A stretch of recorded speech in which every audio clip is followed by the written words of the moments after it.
Здравейте, приятели! Днес се намираме в Hunters Grill. Ще отговарям малко на въпроси, малко ще поготвим, малко ще се посмеем. Ще докарам в залата моя нутриционист и моя камерамен. Ела да кажеш няколко приказки на камерата, без да ме излагаш. Заповядай.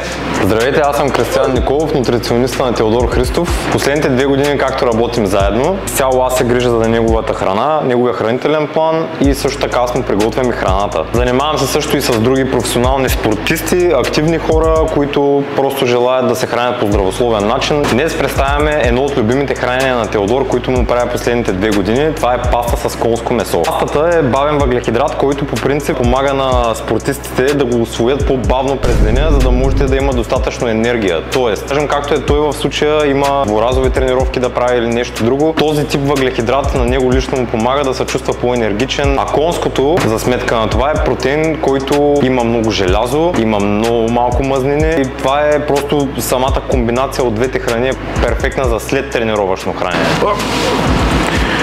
Днес аз съм готвача, ще видим какво ще забъркам. Да започваме. Ти каза да ги разбъркам, наистина преди малко те се залепнаха малко. На 100 градуса. Той в момента нищо не прави. Остават 4 седмици до турнира, в който ще участвам. Ще играя 2 мача за една вечер. Беше дълго очакван момент. Доста хора ме питаха кога ще играеш. И аз само чаках момента и ето, дойде момента. Готвим се за 2 мача за една вечер и надявам се да направи голямо зрелище. Днеска е събота, след 2 дена заминавам на лагер в Холандия, за да мога да направя малко спаринги. Се надявам да сме живи и здрави и всичко да мине както трябва и да ходим да мачкаме. За лагера в Холандия главно ще наблегнем на спаринги, понеже от това съм лишен най-много тук в България и заради това е главната причина да замина там, в една от най-добрите зали. Така. И докато готвя днеска, Криската ще ми помага с въпросите, той ще ми ги задава, аз ще отговарям. Да започвам. Това не е много лесна задача. Кой е най-големият ти страх в ринга и как го контролираш? Аз съм казвал, страх в ринга няма. Има малко адреналин, това е единственото нещо, но страх няма. Кой от младите кикбоксьори ти направи впечатление? Те не са един-двама и с риск да не обидя някого, ще кажа само Васил Христов, който тренираме с него заедно и сме всеки ден в залата. Има доста други момчета, които са ми направили не са много голямо впечатление, просто не искам да изпусна някого, затова единствено ще кажа него, понеже той ми е най-на сърце. Имаш ли амбиции да преминеш в ММА след като станеш шампион на Глори? Първо трябва да стана шампион на Глори и после ще ви покажа. Къде можем да гледаме мачите на 13 декември? Ще може да гледате мача ми по DAZN. Какви са ти плановете от тук за напред в живота? Ами в професионален план да покоря кикбокса, после евентуално някой друг спорт и така. Как преодоляваш моменти, които си се сринал психически? С тренировки. Като се чувствам зле, като се чувствам смачкан в залата, влизам, тренирам, изкарвам си цялата агресия, целия яд, всичко. Не е готино тогава да си ми спаринг партньор, сигурно, не знам. Любимият ти ММА боец в UFC? Те са няколко. Макс Холуей, Джастин Гейджи, Каубой Серон, такива, които повече в стойка се бият, нали, доста интересни мачове има още много бойци, които, нали, сега няма как да спомена всички, но може би Макс Холуей ми е така най-близо като стил, който ми харесва. Помагат ли тренировките в зала според теб на улицата, разбира се, за самозащита? Да, със сигурност, не само за самозащита, но и за самочувствие, но не смятам, че което тренираш в залата трябва да го прилагаш на улицата. На какъв стил си започнал кикбокса? Първо бях започнал да играя на аматьорски, на киклайт, на лайт контакт, нали, на татами. Оттам се почва, после вече постепенно се качих и на ринга, като пораснах малко. И горе-долу минал съм през всички стилове, но съм почнал от киклайт, мисля, че беше.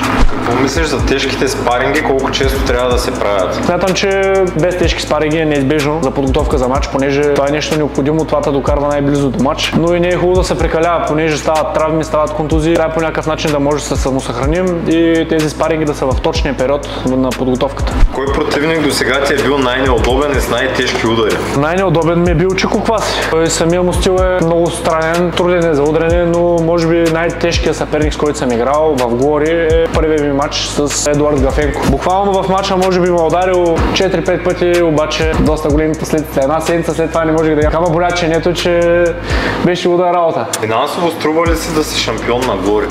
Да, но да стигнеш до там е трудна работа. Късно ли на 14 години да започна да тренирам боен спорт? Не, според мен даже няма и късно. Винаги можеш да започнеш.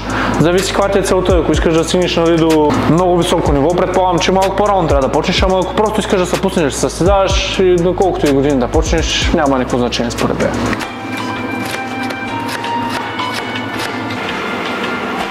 Сега, пускай поклона. Така, хит.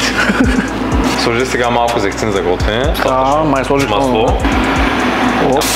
И сега моркова. Намали даже още малко градуса. Нихита. Минус. Оставя така. Сега прибавим моркова.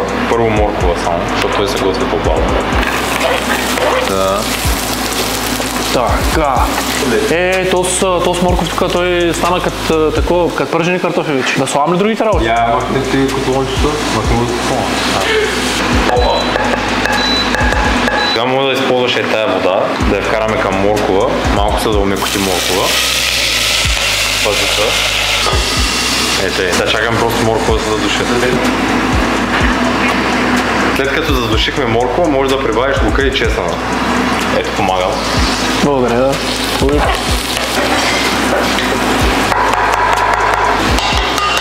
Само не разбивай. Сама. Време е да прибавим конското месо. Давай, господине. Цялата му прелест. Да, дроби го. След като запържиш перфектно месото, слагаш и доматеното пюре, само че изчакай още малко. Да, още. Плавно го правя, момчец. С финес.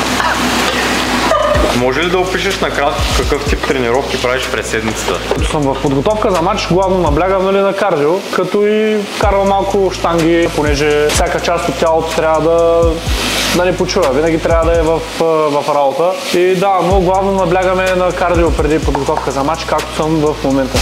Може да прибавиш доматения сос между времето. Ако не стане със спорта, ще стана готвач, Хантърс Грил. Покоряваме.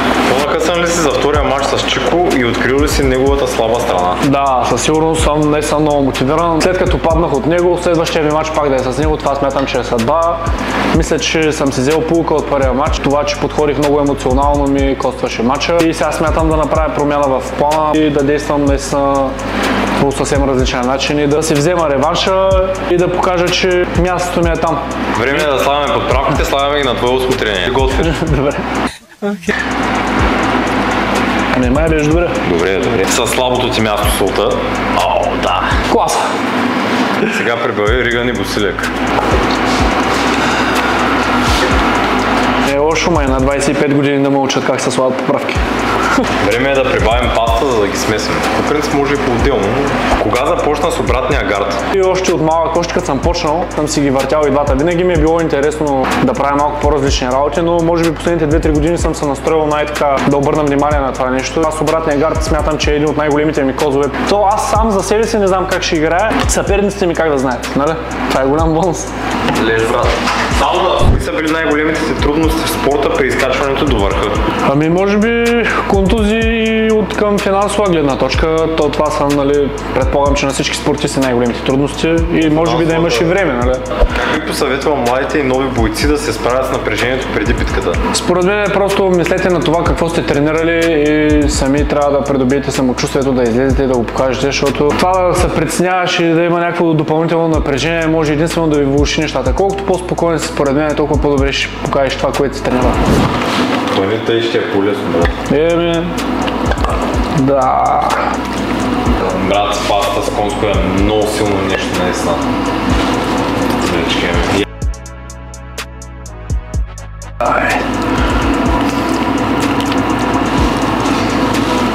Сега да ви какво си направил.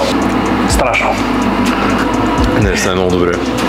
Заповядай нашия камерамен. Камерамен е той да пробва. Боцкай, брат.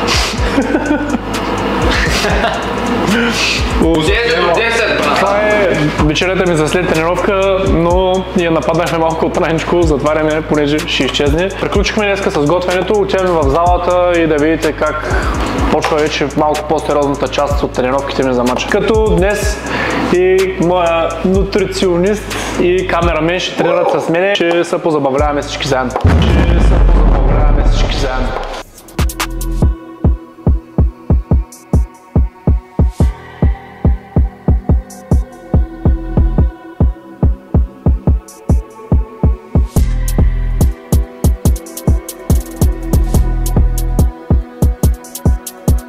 Ето вече сме в залата. Почваме лека по лека да загряваме. Дай, минете малко и ви през колелото. Напред там, 10 калории. Ще бъде много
Криска, добре ли се?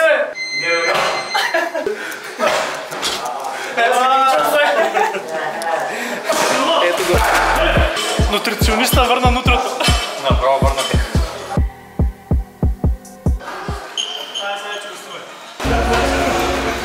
Поставя. Нещо да мисля, че може да го бъде се.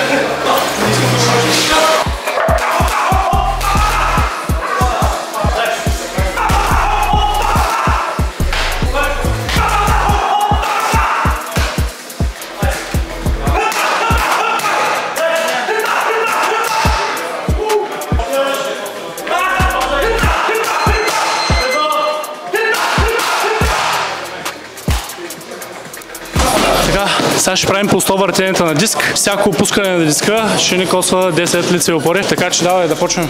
Почваме.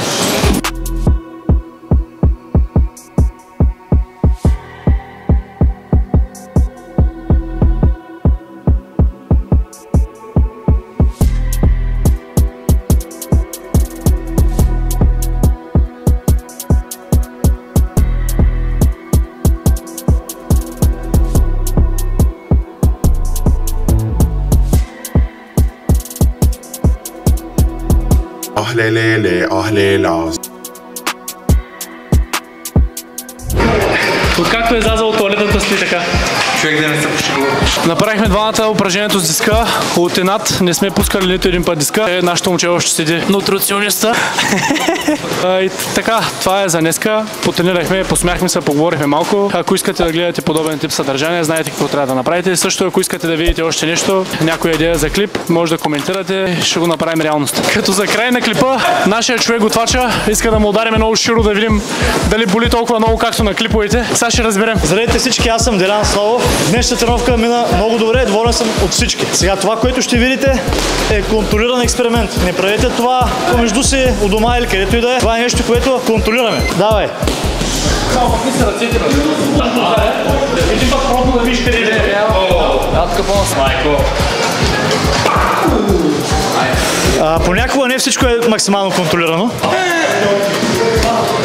Както ви казах, не правете това вкъщи, защото може да станете това.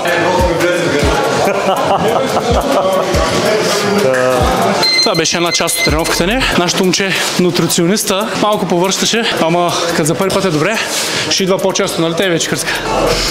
Точно никога повече няма да се видим. Следващия път пак ще е с нас. И нашия човека камерамена, той горе-долу е трениран за такива неща, добре се справи. Това, защото не се е уморил много, сега го фащам за други работи. Излъга, защото пълната тренировка не участвах, обаче беше много зле, но не повърнах, това е най-важното. Той, все пак той ме снима, не мога да кажа лоша дума за него, за да не мога да седе. Аз не съм казал лошо и за човека, дед готви, дали ми плюи в яденето нещо.